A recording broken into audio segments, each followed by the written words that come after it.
Authentic is sponsored in whole by Voice of Prophecy. What if there's a particular book of the Bible that was specifically written for you? Chances are there is. And that's what we're going to look at on today's installment of Authentic.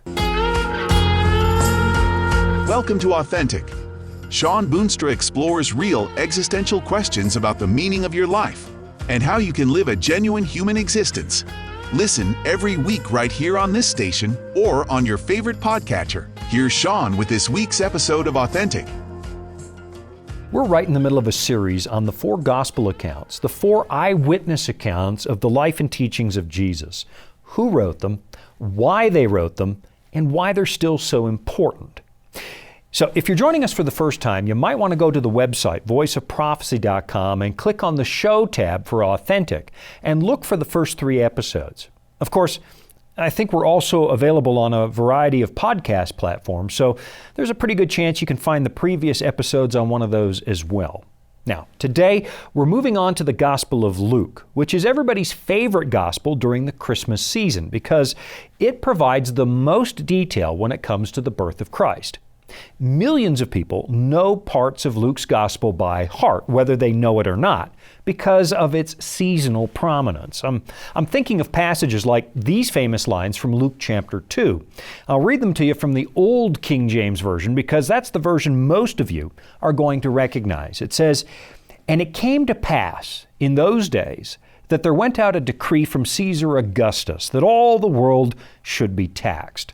So, of course, that's the reason that Joseph and Mary were in Bethlehem the night that Christ was born, because in order to comply with the census, everybody had to report to their ancestral hometown. Historically, the need to go home probably wasn't a Roman idea, because the Romans tended to create census data based on the place you currently lived, the way we do it now. And in some parts of the empire, like up to the north among the barbarians, they simply listed people by their tribes, which made pretty good sense because the Germanic tribes were often on the move. But among the Jews, the idea of ancestral land was so important that Herod probably thought that doing the census in your family's hometown rather than the place you currently lived made really good sense. But now, of course, I'm wandering off course just a little bit. So let's get back to the Gospel according to Luke. The first few chapters are easily some of the best recognized passages from the Bible because of their popularity at Christmas. But they might just be well known for another important reason. When we looked at Matthew's Gospel, we saw that he was creating an account of Jesus for people of a Jewish background, and he was emphasizing that Jesus was the legal son of David, the King of the Jews. And so the first Gospel has come to be associated with a lion, specifically the Lion of the tribe of Judah. Then we saw that Mark was writing for unbelievers and focused largely on the acts of Christ, the things that Jesus did, in an attempt to persuade people to consider Jesus' claims. Historically, the church has often identified Mark's gospel with the figure of an ox because it shows Jesus, the patient servant who came to work for the broken human race. So today we come to Luke, a book that was written by a Gentile for a Gentile audience. And it emphasizes Jesus as the Son of Man, the member of the Godhead who condescended to become a real flesh and blood human being. This is why the genealogy in Luke chapter 3 is different from the one in Matthew chapter 1. Matthew was tracing Jesus back to the illustrious King David through Joseph, through his adopted father, to establish that Jesus was indeed a legal heir to the royal family. But Luke traces the family line through Mary, and you'll notice he goes all the way back to Adam, who is said to be the Son of God. And the reason for that is to prove that Jesus is fully human, the Son of Man, a genuine member of the human race.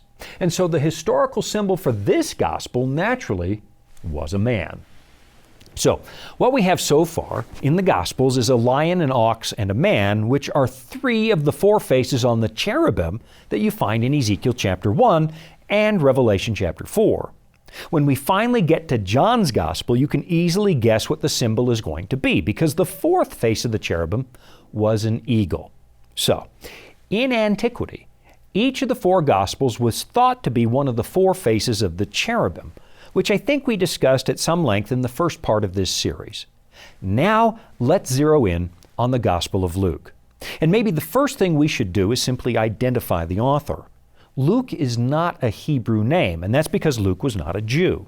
He was a doctor who came from the city of Antioch, a key center of influence for the burgeoning Christian movement of the first century. In fact, Antioch was the first place that believers in Jesus were called Christians, even though the word was originally meant to be an insult. It was disparaging. And Luke was one of those Christians, a Gentile who accepted that Jesus was God in human flesh. And of course, that was a rather difficult proposition for most Gentiles to accept because it was really hard for the Hellenistic or the Greek mind to believe that a God would lower himself to assume a purely physical existence. Because physical existence, the Greeks believed, was far less than perfect. In fact, many Gentile philosophers believed that the one who made this physical world we live in couldn't possibly be the supreme being. As far as they were concerned, it must have been the work of a lesser God of some kind, because the Almighty God would simply never lower himself to the level of this material world. So, in other words, Dr. Luke had his work cut out for him, because if he was going to persuade Gentiles that God had come in human flesh, well, that was going to take a lot of convincing. And so we find him anchoring the genealogy of Jesus in the very roots of the human race, all the way back to Adam. And throughout this gospel, Jesus is referred to not so much as the Son of God, but as the Son of Man. In fact, in Luke's gospel, if I'm remembering this right, we see Jesus referring to himself as the Son of Man more often than he does in Matthew, Mark, or John.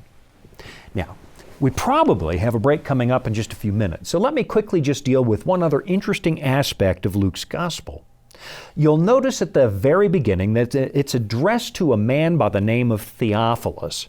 Here's the way that it reads right at the very top of the book. It says, "Inasmuch as many have taken in hand to set in order a narrative of those things which have been fulfilled among us, just as those who from the beginning were eyewitnesses and ministers of the word delivered them to us, it seemed good to me also, having had perfect understanding of all things from the very first, to write to you an orderly account, most excellent Theophilus, that you may know the certainty of those things in which you were instructed."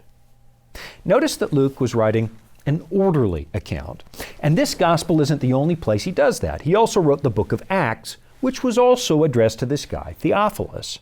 And that book begins like this over in Acts chapter 1. It says, "The former account I made, O Theophilus, of all that Jesus began to both do and teach." So what you have is one account really spread across two different books. In the first book, Luke records the life and teachings of Christ. And in the second book, he describes the birth of the Christian church and its rapid spread all over the Roman Empire. Both of these books were addressed to a guy named Theophilus, which makes you wonder who in the world he was. His name literally means friend of God, which makes some people think that it was just a generic term that Luke was using for all Gentiles who were friendly to the Hebrew faith. That would make Theophilus, well, a symbol, a general name for all of us. But honestly, I kind of doubt that interpretation, because the way Luke talks about Theophilus suggests that he was a real person, a single individual. And if that's true, you've got to wonder who in the world he was. I'll be right back after the break to see if we can figure that out. Life can throw a lot at us. Sometimes we don't have all the answers. But that's where the Bible comes in. It's our guide to a more fulfilling life. Here at the Voice of Prophecy, we've created the Discover Bible Guides to be your guide to the Bible. They're designed to be simple, easy to use, and provide answers to many of life's toughest questions. And they're absolutely free. Sign up at BibleStudies.com today and start your journey of discovery. This is Authentic with Shawn Boonstra and the Voice of Prophecy. The Gospel of Luke and the book of Acts are both addressed to a man named Theophilus, which is Greek for friend of God. Some people think it's a generic term, a personification of all Gentiles, people like you and me. But it's also possible that Theophilus was a real person. And there's actually a compelling reason that Luke might send what he calls an orderly account to this single individual. When you get to the book of Acts, you'll notice that even though the first part focuses on Peter, the bulk of Acts really focuses on Paul, who was the missionary to the Gentile world. And you'll notice it really doesn't say much about the other disciples. We know historically that Thomas went to India, and Andrew went to the British Isles, and so on. But none of that is recorded in the book of Acts. We get a little bit from the life of Philip and some more about the lives of Peter and John, but then it's really all about Paul, which makes good sense because the book of Luke is aimed at Gentiles, and Paul was the guy who took the story of Jesus out to the Gentile world. And Luke was actually with him for quite a bit of that. But then we also know that Paul was eventually arrested and sent to the city of Rome to be put on trial. In fact, Paul was arrested more than once, first in Caesarea and then later in Rome. So what some people think is that Theophilus was some kind of high-ranking officer. After all, Luke calls him most excellent, and that he was somehow involved with the trial of Paul. In fact, some people have speculated that he may have even been Paul's lawyer, and he needed some facts about Paul's life in order to build his case, details about Paul's work, his beliefs, his involvement in various scandals. You know, the kind of stuff a lawyer would need to make the case that Paul was not a threat to the Roman Empire.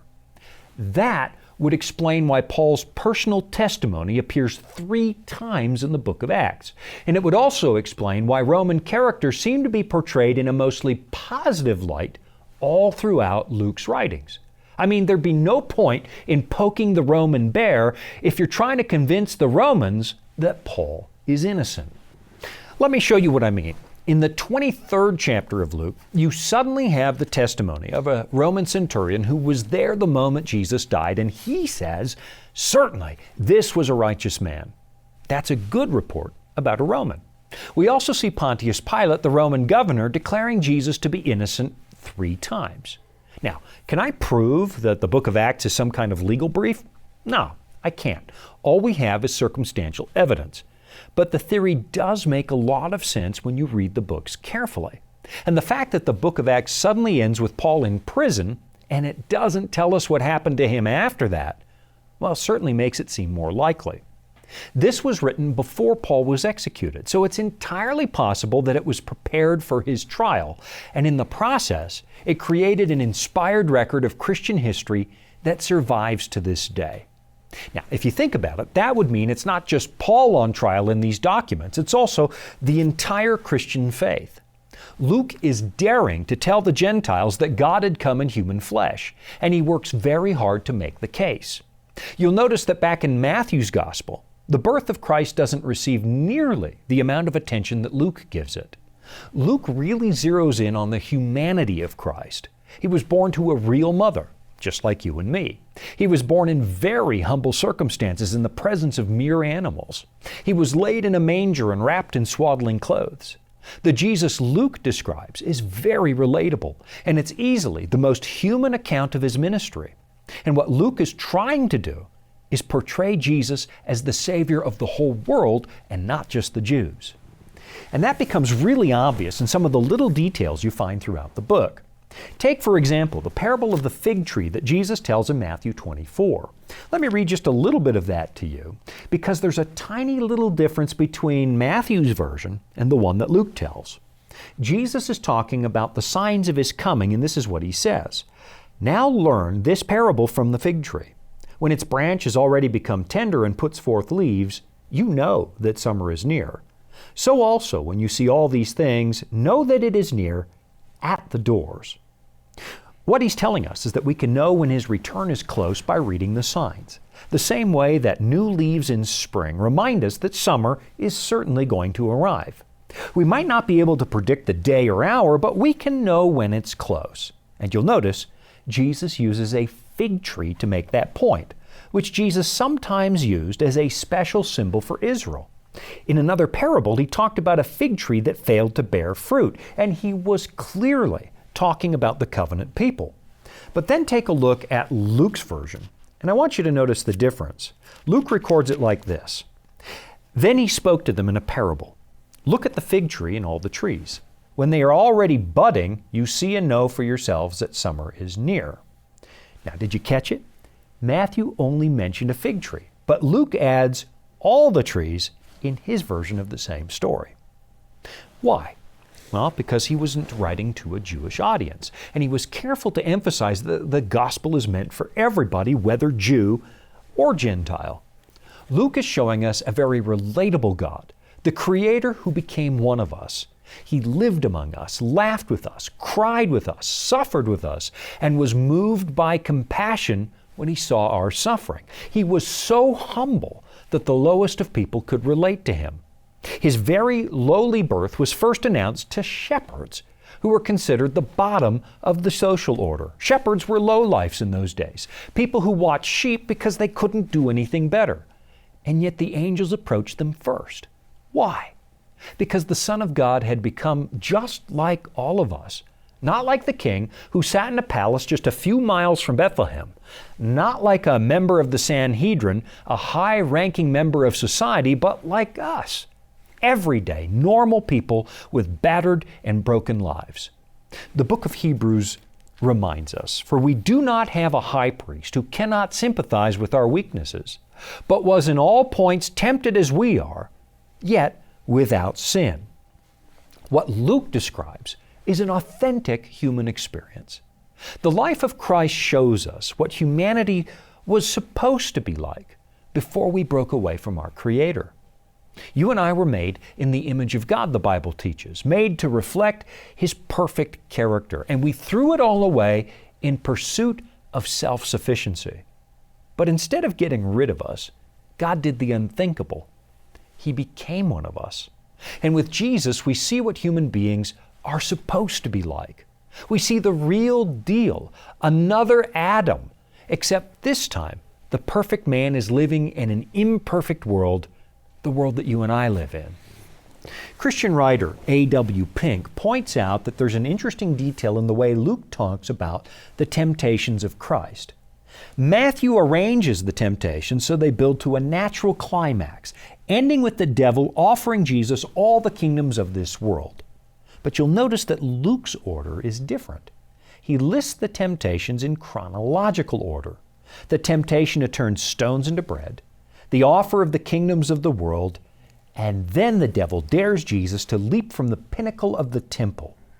And when he does that, Luke is approximating the order of the temptations that you find in the Garden of Eden, from an appeal to our appetite to the appeal to become something more than God intended us to be. It's almost as if Luke is underlining the fact that Jesus, the last Adam, is succeeding where the first Adam failed. All right, it's time to take another quick break, but when I come back, we'll dig just a little more deeply into the Gospel of Luke. Here at the Voice of Prophecy, we're committed to creating top quality programming for the whole family, like our audio adventure series, Discovery Mountain. Discovery Mountain is a Bible-based program for kids of all ages. Your whole family will enjoy the faith-building stories from this small mountain summer camp and town. With 24 seasonal episodes every year and fresh content every week, there's always a new adventure just on the horizon. Check it out today at discoverymountain.com. This is Authentic with Shawn Boonstra and the Voice of Prophecy. You find a number of parables in Luke's Gospel that the other Gospel writers leave out, and they're pretty telling. It shows us what Luke is driving at. For example, the story of the Good Samaritan is only found in Luke, and it's the story of a Gentile who behaves better than a priest and a Levite, members of the covenant community. The Samaritans were considered as unclean by the Jews, just like the rest of the Gentile world. Outsiders who had settled in the region of Samaria and had adopted a form of Judaism that the Jews found completely unacceptable. The last thing any Jew wanted to do was walk through Samaritan territory. They'd be ritually defiled, they said. And so they usually took the long way around in order to prevent that. Yet in the parable, it was an unclean Samaritan who best demonstrated the love of God. And it's an appeal to Luke's Gentile audience. But it really runs a little deeper than that. The Samaritan helped a man who couldn't help himself, a victim who had been ruthlessly beaten and robbed of his possessions. And in a way, the victim represents us, the entire human race. A liar and a thief, according to Jesus, had assaulted the human race and left us completely destitute and unable to help ourselves. So along comes Christ, a member of the Godhead who condescended to our level of existence in order to save us. He found us on the road and He bandaged our wounds. In Luke chapter 4, Jesus tells us exactly what He came to do. Listen to this story. Luke 4. And He was handed the book of the prophet Isaiah. And when He had opened the book, He found the place where it was written, "The Spirit of the Lord is upon me, because He has anointed me to preach the gospel to the poor. He has sent me to heal the brokenhearted, to proclaim liberty to the captives and recovery of the sight to the blind, to set at liberty those who are oppressed, to proclaim the acceptable year of the Lord." You'll notice, by the way, that Luke mentions that Jesus had to look that passage up in the Bible just the same way that you and I would have to. The Good Samaritan in this parable is Jesus, the one who came to bandage us and pay all our expenses. You'll notice in the parable that the Samaritan opens an account with the innkeeper and says, "Look, this is all on me. And my expenses are being handled by the Son of God." Paul writes in his letter to the Colossians that Jesus has wiped out my debt, the handwriting of requirements that was against us. And Jesus nailed that to His cross. He paid my debt because, well, there's no way I can pay it. And of course, this is exactly the right story to share with the Gentile world. Luke was an educated man who wrote in high-class Greek, and he was speaking to people with a Greek perspective on the universe. The physical world was kind of dirty to them, something to be shunned, something you long to get away from. And for a Greek philosopher, it would seem, well, illogical that a pure God would enter this material world. But in the story of the Good Samaritan, Luke shows his audience why Jesus did it. Not only does he emphasize the God-given love to be found in Gentile hearts, but he shows us how a man with an ignoble reputation came to lead us out of our moral mess. This is the reason that God became a man, to pay our way back to health. All right, I have to take one more quick break, but I'll be right back after this. Dragons, beasts, cryptic statues. If you've ever read Daniel or Revelation and come away scratching your head, you're not alone. Voice of Prophecy's free Focus on Prophecy guides are designed to help you unlock the prophetic mysteries of the Bible and deepen your understanding of God's plan for you and the world around you. You can study online or request them by mail. Visit BibleStudies.com and start bringing prophecy into focus today. Welcome back. It's Authentic with Shawn Boonstra and the Voice of Prophecy. Well, the clock in the studio assures me that I'm starting to run out of time, so let's see if we can summarize this, or at least give you enough to encourage you to read Luke in a way that maybe you've never looked at this book before. Here's what I probably like best about Luke's Gospel. It was written for Gentiles, and I happen to be one of those. I'm the descendant of Germanic barbarians. This Gospel was written for my people. I mean, yes, it was written in sophisticated Greek for the Romans and the Greeks, people who were considered to be much more educated and sophisticated than my ancestors. My people were considered somewhat less than human, living on the fringes of the empire, lurking about in dark forests and speaking an unsophisticated language. In fact, that's where the word barbarian comes from. The Greeks were making fun of the way my ancestors spoke, suggesting that it was nothing but meaningless babble, bar, bar, bar, bar, bar, which is why we have the word barbarian. But today, my people, those reprehensible forest dwellers of old, are also part of the kingdom of Christ. And every December, our children also put on bathrobes and cotton swab beards to retell the story of the Incarnation, the night that God Himself became a real man. And when we tell that story, we use the words of Luke, the man who wrote the story, for us. And wouldn't you know it, it was those horrible barbarians who ended up inventing the printing press and translating this book into thousands of very common languages. It was Gentiles who eventually pulled the story of Jesus out of the ivory towers of medieval Europe and put it back where Luke intended it to be, in the homes of average, everyday people speaking simple languages. Jesus came for everybody. Luke's Gospel is the story of Jesus, the Son of Man. He was born just like we are, and He lived just like we do, and He died just like we will have to. He was an ordinary human whose parents had to register for a census, who had to pay taxes just like you. Jesus knew what it was like to be hungry or lonely or rejected just like you do. He knew what it was to be misunderstood, to be laughed at, to be persecuted without just cause, like some of you. Luke is showing us a Jesus we can really understand, and a Jesus that really understands us. The Jesus you find in Luke's Gospel was so human that we see Him eating food. 3 times Luke points out that Jesus had dinner with the Pharisees. In Luke chapter 19, we see Him hanging out in the home of a man that everybody hated, a lowly tax collector. And after the resurrection, when the disciples had some trouble believing that Jesus had actually risen from the dead, He appeared in front of them. And what did He do? He ate fish and a honeycomb in their midst, proving that even after the resurrection, He is every bit as human as you are, and that He intends to stay in human form.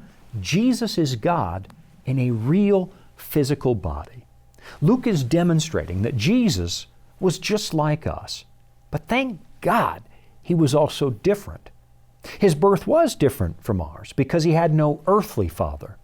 His conduct was better than ours, and He showed us what God is really like. And then He died in a way that I don't have to, because He took the sins of humanity on Himself. This is God in human flesh, all right, who came to experience what we have to live with, but He did it perfectly without ever sinning. You know, right now, there are roughly 8 billion people living on the face of this planet, and the vast majority of them are Gentiles, the very people that Luke was trying to reach. And unfortunately, right now, most of us get our impressions of what Christianity is from TV or social media, and that is not an accurate picture of God. It's actually driving people away from Christ. So, here's the challenge I want to give you. The Gospel of Luke is the human face of Christ. And the book of Acts, it's the real account of how the Christian church was born. And I'm daring you to read these books for yourself, because you're exactly the person that Luke wanted to talk to. For the Son of Man, Jesus said, has come to seek and to save that which was lost. Okay, that's it for this week, and of course we still need to look at John before we move on to other topics. Thanks for watching. I'm Shawn Boonstra, and this has been Authentic. You've been listening to Authentic, sponsored by Voice of Prophecy. Remember, you can listen every week right here at the same time. And thank you. Authentic is funded by listeners just like you. You can support at voiceofprophecy.com. That's also where you can find all the episodes you missed, or where you can listen again. That's voiceofprophecy.com.